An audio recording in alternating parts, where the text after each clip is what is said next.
Gugura na naman tayo for today's. Kasama ko na naman ang aking asawa na driver, sweet lover ko. Dapat sa akin lang ang sweet ha, hindi sa iba. Siyempre, alam na yan ang aking asawa. Tsaka gogora kami ngayon hindi para mag-date. Mamimili kami ng aming paninda. For the business po yan ang purpose. Hindi kami na magde-date na solo lang. Wala muna kami ngayong date-date. Busy muna kami ngayon sa aming business. Siyempre naman, kailangan natin magpayaman. Grabing init to. Basta katiri ka ng araw. Saka kami yung lumayas. Kasi nga medyo malayo-layo yung pupuntahan namin. Sa traffic mo. Tsaka baka mamaya kung hapon pa kami aalis, baka matraffic na. May mga appointment. Ayun, mga pulis doon. Maganda na may sidecar, iwas huli. Traffic now. Tama nga naman ang sinabi ng aking asawa. Kaya talaga maganda talaga na meron kang asawang driver, sweet lover, kasi alam niya kung anong oras yung magkakaroon ng traffic, diba? Kaya mas maganda na lang talaga na napaaga ang aming alis. Kahit na mainit pa yan, go lang tayo. Kasi hindi naman tayo naglalakad, meron tayong motor or tricycle na dala-dala. Kaya go lang tayo. At kung magko-commute ka na naman, ay syempre dalawang sakayan papunta dun sa aming pupuntahan. Sayang ang pamasahe, diba? Meron naman kami tricycle.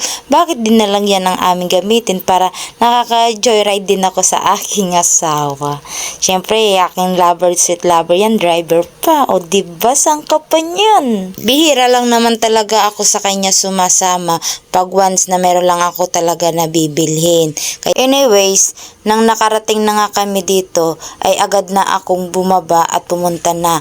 Bale, yung aking asawa ay naiwan doon sa aming tricycle. Syempre mahirap na baka manakaw yun, lalo na hindi pa naman polypaid yun at hinuhulugan pa namin yung motor na yun. Lalo na kasi pag pumupunta ka sa pangmalayuan ay dapat talaga merong magbabantay sa inyong mga sasakyan.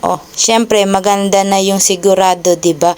Kesa naman na magsisi na tayo sa huli. At nung natapos na ako at nakuha ko na yung mga dapat kong pinamili, ay agad ko na binigay kay ate para may sulat na niya at makompute na niya kung magkano talaga ang aking babayaran. Diyos mio, Marimar, hindi talaga matatapos yan sa pagkukompute ng mga pinamili ko kasi nauuna muna ang kanilang maritesan.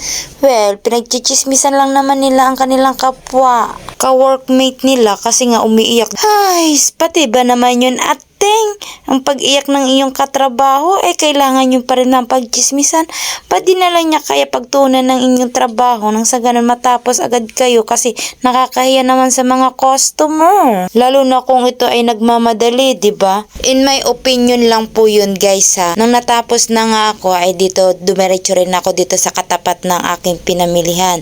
Bumili ako ng hanger. Literally na talaga yun guys. Pag may mga anak ka talaga, imposible hindi mapuputol ang mga hanger. Nasanay na lang talaga ako na tagabili ng mga hanger at ang mga anak ko naman ay tagaputol, diba? At least meron silang ambag sa hanger. Ay buti na lang may nakita kong upuan. Pinatignan ko sa aking asawa kung same lang ba sa upuan namin na matibay yung Yoratex ang tatak.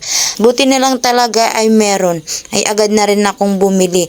Bago ako bumili dun, yung aking asawa ay nakipagtawaran pa talaga. At least naka-discount naman kami ng 20 pesos. Nang nabigyan nga kami ng discount, ay agad ko pinasubok ko sa aking asawa kung matibay din ba, kung parehas sa aming upuan. Buti na lang ay parehas talaga.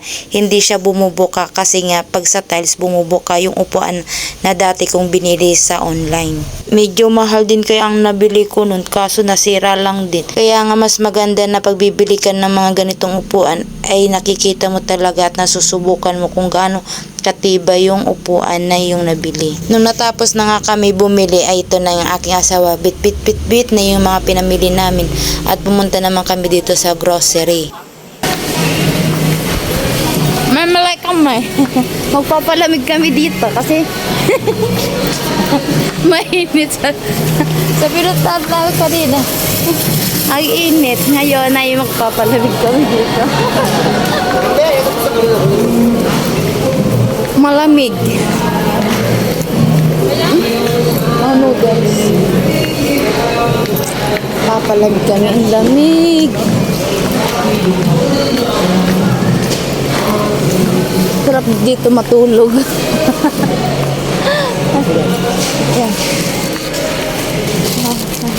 Pwede dito na lang matulog. Ano yan?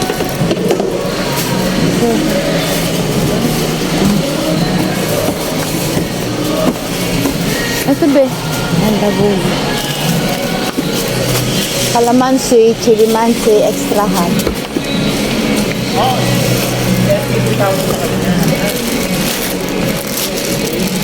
Mga noodles nga pala yung mga pinamili ko kasi yun na lang ang mga naubos agad. Bali nga, nag-iinikot-ikot lang kami dyan ng aking asawa nga kasi nga sobra ang init talaga sa labas. Tapos nang biglang pumasok kami sa may aircon, para naman nabuhayan yung aming mga katawan. Ito, malamig. Una lang kaya kami ng unan. Ito ba? Patay yung unan. Patay ng unan. Ito dito tayo tubo. Ang lamig. Marayo ko nang lumabas. May gabi na tayo lumabas. Hindi na mainit. Grabe kasing init sa labas. Nang natapos na kami sa aming mga pinamili, ay agad na nilagay sa tricycle. Inayos niya ng mabuti. Siyempre wala kaming dalang pinto. Baka magkandalaglag yan.